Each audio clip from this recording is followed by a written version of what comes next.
Eh, lantas berikutnya adalah ini kalau menurut hadis yang lain. Hadis yang lain menyebutkan penduduk Al-A'raf adalah orang-orang yang kebaikan dan keburukannya sama. Sing mau sing pertama kan orang yang berjihad di jalan Allah, tetapi dia durhaka kepada orang tuanya, tidak minta izin tatkala dia berangkat perang, tetapi kemudian dia mati di jalan Allah. Sing pertama. Yang kedua, amalan kebaikan, amalan keburukannya sama. Ya, sama, ditimbang berarti sama. Ya, mending ya nek sama iki ora kaya sing wingi, nek sing wingi kan ditimbang awake gede, lemu, akeh daging enteng ora ending-ending. Ditimbang ngambil sayap lembut ora ana apa-apane. Namun bilang.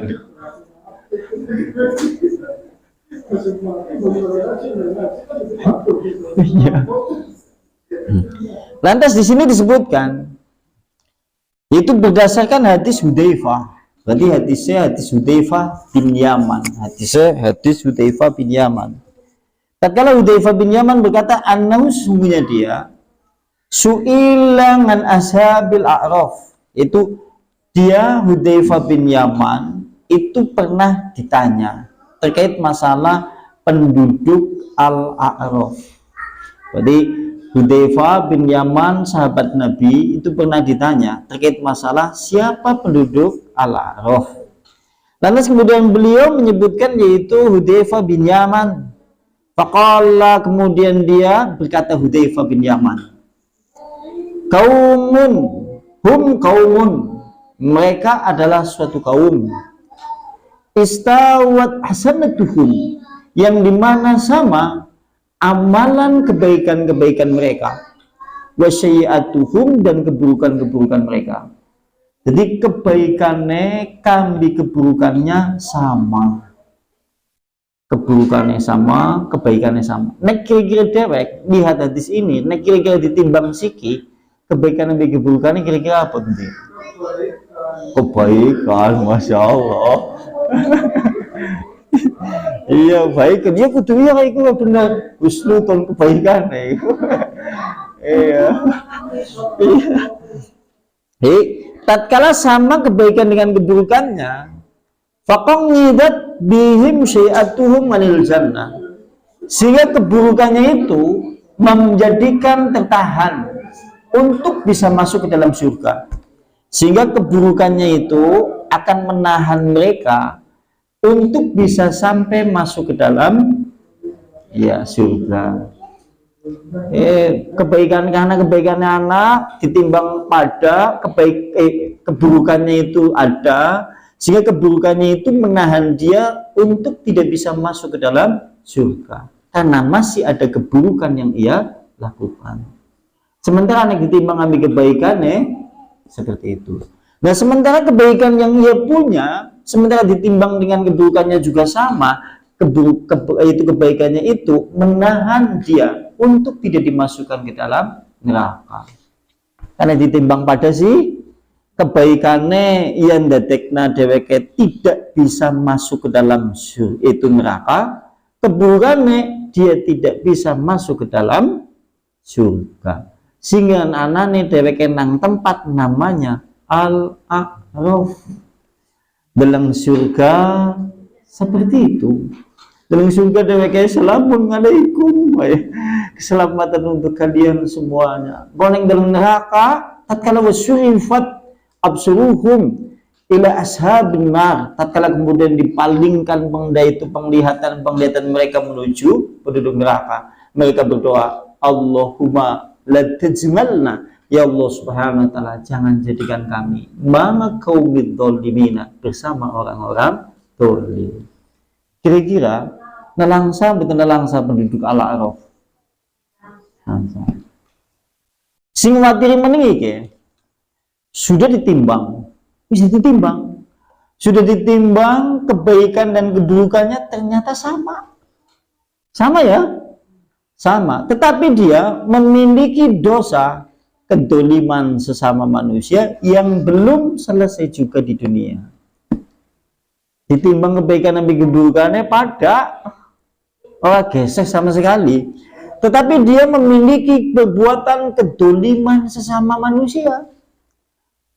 Sing biyen pernah dicuri, ditipu atau yang lain-lain dulu tatkala di dunia dan di dunia belum selesai dan dosanya itu dibawa mati, maka orang-orang yang didolimi itu datang kepadanya. Begitu datang kepadanya, meminta kebaikan darinya untuk menggenapi kesalahan dosa-dosa yang pernah dulu dilakukan di dunia, sehingga otomatis timbangan kebaikannya berkurang sehingga dia dijebloskan ke dalam neraka. Kepriwe jenengan sing menggali ya wis lah ditipu seperti itu, terus kemudian kita punya ndak dosa dengan kedoliman sama manusia? Oke. Sedilane neraka suwe. Sedinane 1000 tahun. Sedinane 1000 tahun. Nek sejaman neraka berarti pirang dina? Pirang tahun? Sedinane neraka 1000 tahun. Sedina berarti kan pira? 24 jam. Kan ya? Nek sedina ke 1000 yaitu satu hari itu 1000 tahun. 1000 tahun, 1000 tahun akhirat. Nek kira-kira dewek disiksa nganggo sejam ukuran akhirat kira-kira pirang dina ya? Pirang tahun? Pokoke akeh hitung akeh ngungkuli dewek urip nang alam dunya. Urip nang alam dunya paling-paling sekitar tahun 70 tahun. Tapi kira disiksa ngungkuli sedawane urip. Ya berarti ada 2 poin ya. Yang pertama adalah orang yang berjihad di jalan Allah, tapi dia memiliki dosa kepada kedua orang tua karena tidak izin sehingga dia durhaka kepada orang tua kemudian mati di jalan Allah. Yang kedua adalah orang yang penimbangan kebaikan dan keburukannya kemudian sama-sama berat. Ini masih ada waktu ini. Ada yang mau ditanyakan? Siapa lebih menit ini? Masih suwe.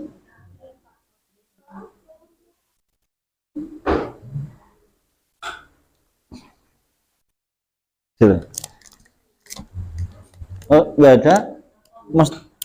Iya, nggak apa-apa.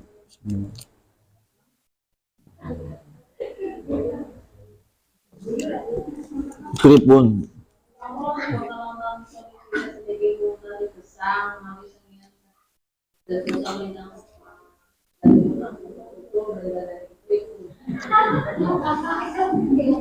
Iya. Yang namanya berbuat durhaka kepada orang tua tatkala orang tuanya itu sudah meninggal.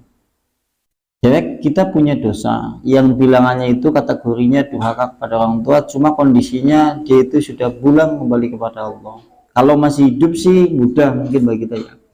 Maka kalau seandainya dia sudah meninggal, satu diantaranya adalah harus mendoakan setiap waktu, setiap saat. Ini dengan saben dina doakan terus, Allahumma firlahu warhamhu wa'afi'anhu, Allahumma firlahu warhamhu, atau dengan doa-doa yang panjenengan pahami dengan bahasa Indonesia atau yang lain-lain.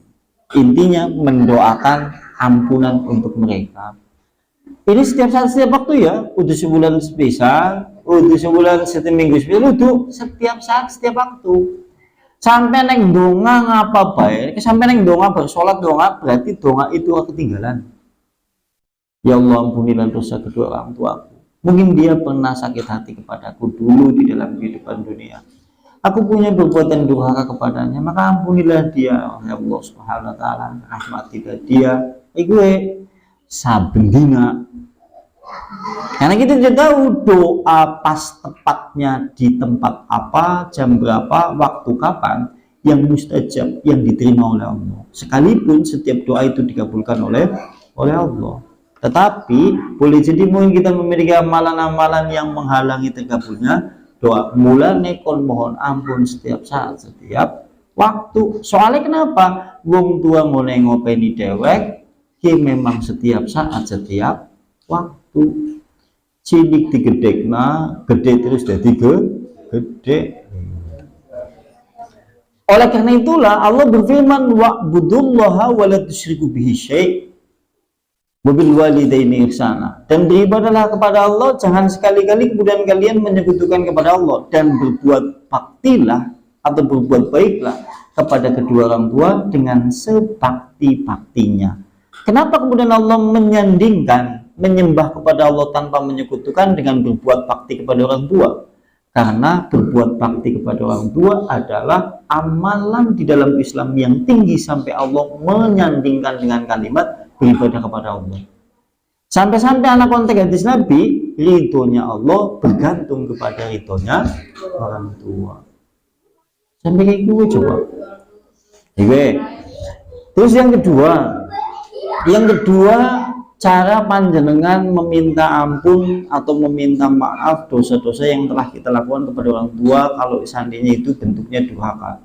Yang kedua adalah meneruskan semua kebiasaan dan perbuatan baik dari kedua orang tua itu yang dulu pernah ia lakukan di dunia. Wong tuane mbiyen sampean ahli ngaji terus nah ngene ngamalan ahli ngaji ni wong tuane. Wong tuane sampean ke ahli sholat tahajud mungkin jenengan terus nah ahli tahajud teh. Sing diterusna sing apik aja sing elek. Ayo. Sing sing angel maning angel. Ya nek seandainya terkait masalah dia tidak sholat, dia tidak itu, sudahlah itu urusan Allah lah. Itu urusan Allah. Sekalipun secara dohir pandangan manusia dia mati dalam keadaan meninggalkan sholat dan dulu tidak pernah sholat, maka dia mati di atas kekafiran. Sekalipun seperti itu secara syariat Islam. Tapi kita tidak tahu yang namanya sisi hukum hakikat Allah Subhanahu wa Ta'ala. Boleh jadi mungkin ada manusia yang bertobat selama belum ditenggorokan itu diterima. Nah kan boleh jadi mungkin seperti itu. Boleh jadi tatkala mungkin wong tuane dewek ninggal, donga-donga mbok deweke tobat tatkala nyawane sebelum tenggorokan itu diterima. Ini gue, karena ada dua hukum seperti itu, hukum secara tinjauan syariat itu seperti itu. Untuk masalah itu ya secara hakikat syariat dia adalah orang yang terjatuh di dalam kekafiran karena mati meninggalkan sholat, dulu juga tidak pernah sholat, mati di atas kekafiran ya. Tapi yang kedua memiliki satu hukum, Allah tidak akan menolak taubat dan Allah selamanya menerima jika nyawa itu belum sampai di tenggorokan. Artinya nek ana wong ben atau sholat orang tahu ngamal ibadah dalam aplikasi Islam tapi dheweke sedina sejam 3 jam sedurunge ninggal dheweke tobat. Ya Allah jong tobatlah yang ben atau sholat atau ibadah seperti itu. Selama nyawa itu belum ditenggorokan, itu diterima oleh Allah. Nah untuk masalah itu kita kan tidak tahu. Malaikat yang nidoki kami dewek kok. Kan ya untuk masalah itu kita kan tidak tahu. Kita hanya menghukumi sisi dohire. Hukum sisi dohir itu menjadikan hukum nek ana wong mati orang tahu sholat, ninggal dalam keadaan orang sholat, ki hukumnya berlaku hukum dohire. Hukum dohire berarti dia tidak boleh disolatkan. Hukum dohire. Adapun secara hakikat, kalau dia tobat 1 jam, 2 jam, 3 jam, 4 jam sebelum dia meninggal, sebelum nyawa sampai di tenggorokan dan itu diterima oleh Allah, itu urusan Allah. Adapun untuk hukum di dunia, hukum syariatnya itu berlaku. Dia mati di atas meninggalkan sholat dan dia dalam keadaan tidak pernah sholat. Itu maksudnya. Nah, dewek menendong nabung tua, ya seperti itu hukumnya. Untuk urusan dia, ya secara tinjauan syariat dia itu memang kufur. Tapi untuk tinjauan terkait masalah hal yang lain, boleh jadi mungkin bok menawati tampana Allah dan kita disuruh untuk berbuat bakti, cara membayar bakti kepada orang tua seperti itu. Doangna masalah ditampak itu urusannya dewek. Urusannya dewek adalah supaya durhakanya kita hilang. Masalahnya kena gue. Masalahnya menduakannya dewek hilang, untuk kaitannya kambing wong tuane dewek. Gue kenek terkait masalah hal ini. Ya sekalipun nek nang kacamata fikih ya orang nyambung juga. Wong ora tau sholat, wong biyen yang ninggal dalam keadaan ninggal atau sholat, biyen atau sholat, terus begitu mati dalam keadaan seperti ditolakna. Ki pada bae salah nomor jajan nek doakna wong gue, ora nyambung. Tapi ya kembali kepada permasalahan tadi. Udahlah, doakan saja. Untuk masalah diterima itu urusan Allah, bukan urusan kita. Kita hanya tugasnya untuk melaksanakan konteks hadis di dalam membayar dosa-dosa kepada orang tua yang sudah meninggal. Kita disuruh untuk yaitu meneruskan kebaikan yang ia lakukan. Yang pertama adalah berdoa kepadanya setiap saat, setiap waktu. Ya kira-kira biar menggunakan jalan naik atau sholat kan mestinya anak kebagusan nih. Oh naik manen cokane pewewe. Gue sing apik sing kira-kira apik lah. Nah jenengan contoh. Tukang padunya jadi contoh, tukang omain aja. Gitu. Kenapa? Ribun? Bunyinya gimana? Dia sakit.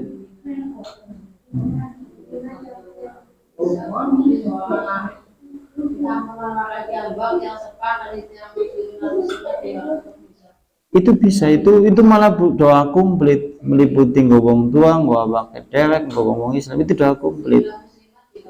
Iya, itu komplit. Malah nanti doa itu langsung spesifik.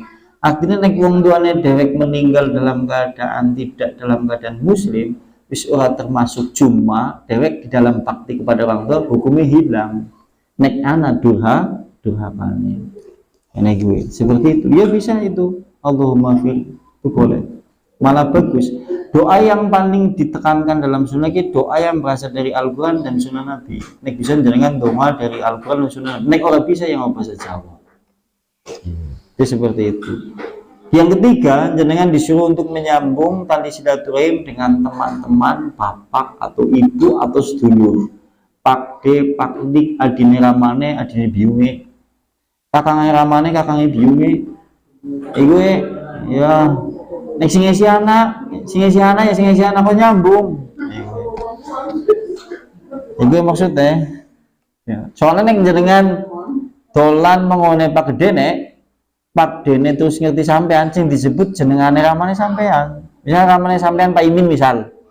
Sampean dolan mengone Parman kakangnya bapake Pak Imin gue. Bapak kakaknya ini nyebut walan yang ngerti kowe ya persis banget kayak Pak Imin ya ramamu ada ikut bok gue ya nih bok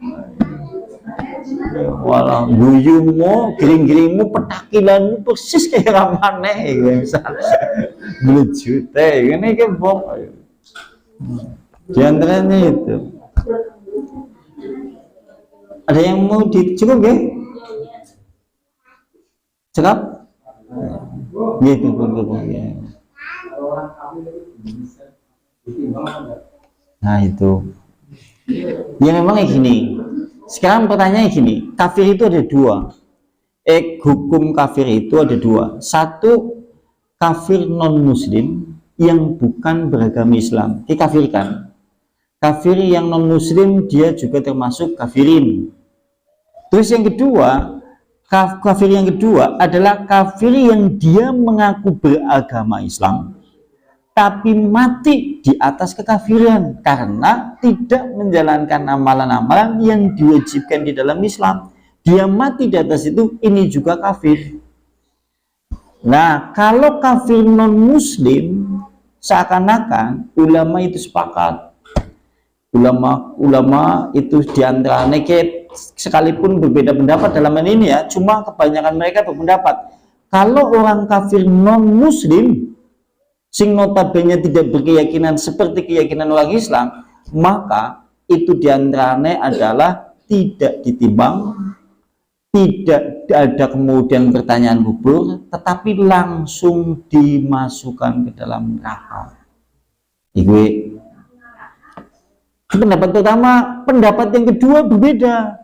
Pendapat yang kedua berpendapat orang-orang kafir, baik orang kafir yang non muslim atau orang kafir yang jatuh dalam hukum dia mengaku muslim tapi mati di atas kekafiran, maka orang yang seperti itu juga orang kafir. sama kedudukannya seperti orang-orang kafir non-muslim, maka orang seperti itu hukumnya tetap ditimbang, tetap mengalami sakaratul maut, tetap mengalami pertanyaan-pertanyaan alam kubur, tetap dihisab, tetap kemudian akan dikisos, tetap akan dibalas. Tujuannya apa? Supaya menambah penderitaan yang dialami oleh orang-orang kafir. Bahkan penderitaannya tatkala dihisab, ditimbangan, di yaumul mahsyar jauh lebih mengerikan dibandingkan orang-orang yang bertauhid, beriman, berdosa. Kalau saya mengikuti pendapat yang kedua itu, wong kafir, wong baik kafir non muslim ataupun kafir yang terjatuh di dalam hukum kafiran karena tidak menunaikan yaitu aplikasi di dalam Islam, sehingga dia mati di atas itu dan jatuh ke dalam kekafiran, orang seperti itu tetap mengalami sakaratul maut, tetap kemudian ditanya di alam barzah, tetap akan mendapatkan azab kubur, tetap akan yaumul hisab, yaumul mizan, padang mahsyar dan yang lain. Tujuannya apa? Supaya menambah penderitaannya, supaya menambah kesedihannya, dan penderitaan kesedihannya itu melebihi orang yang beriman, bertauhid, mati di atas tauhid tapi memiliki dosa-dosa besar. Itu penjelasannya seperti itu kalau di kitab. Karena kan wong kafir kan ada dua, wong kafir non muslim kami kafir sing ngaku muslim, sing angel ki sing ngaku muslim gue. Kenapa Pak? Diantaranya itu. Ada yang mau ditanyakan? Silakan. Cukup ya? Nah, terima bahada majelis ta'lim wa bidawati Rasulillah subhanakallahumma bihamdika asyhadu an la ilaha illa anta astaghfiruka wa atubu ilaik. Assalamualaikum warahmatullahi wabarakatuh.